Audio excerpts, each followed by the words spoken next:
Well, good morning, folks. I'm glad that we're all here.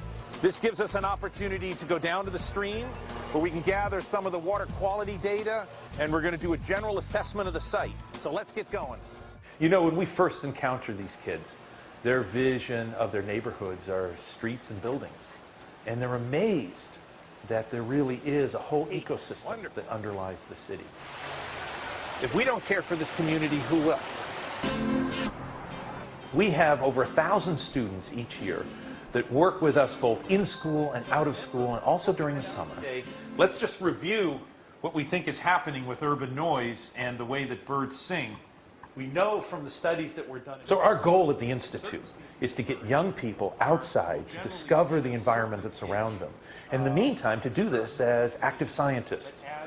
As the environment becomes more noisy, the birds change the frequency and literally sing at a higher pitch. So we're looking to see if those same kind of patterns exist in birds in our city.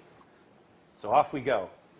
The kids we work with are the ones that live in the most economically challenged communities in the city.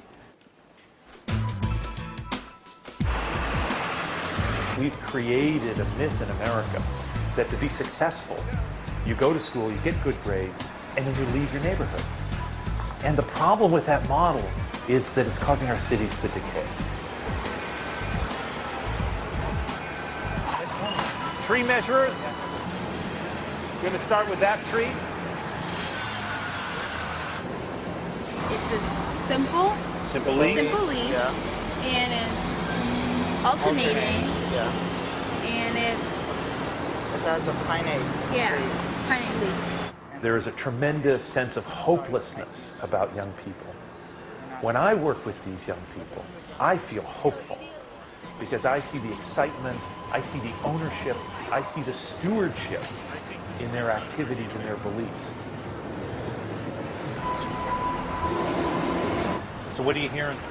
I believe that they're singing calls to each other about where they are and what's going on around them, because this is their territory. This is their home. The calls that they're sending out, I believe, is warning calls. You know, they're keeping a watchful eye out for their territory, but they're not going to come too close. This is amazing how noisy this environment is for us. Imagine what it's like for them to have to scream over this noise. These are citizen scientists. These are stewards of their communities. And they're gathering data that are useful and critical in managing urban landscapes. I feel particularly blessed to be able to do the kind of work that I'm doing.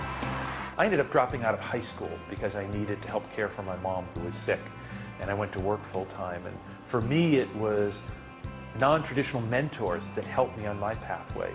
And I feel that that's the least that I can do for a community that has privileged me so much with this kind of work, is to go back and help other folks on non-traditional paths.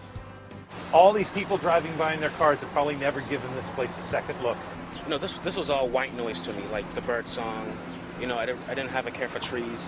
But now in this urban ecology study, it really revitalized my mind and my perception.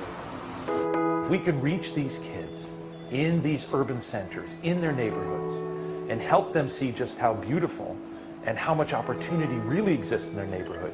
They can become local stewards. And instead of leaving their neighborhood, they'll stay and make positive change. These kids really are the flowers in an urban garden.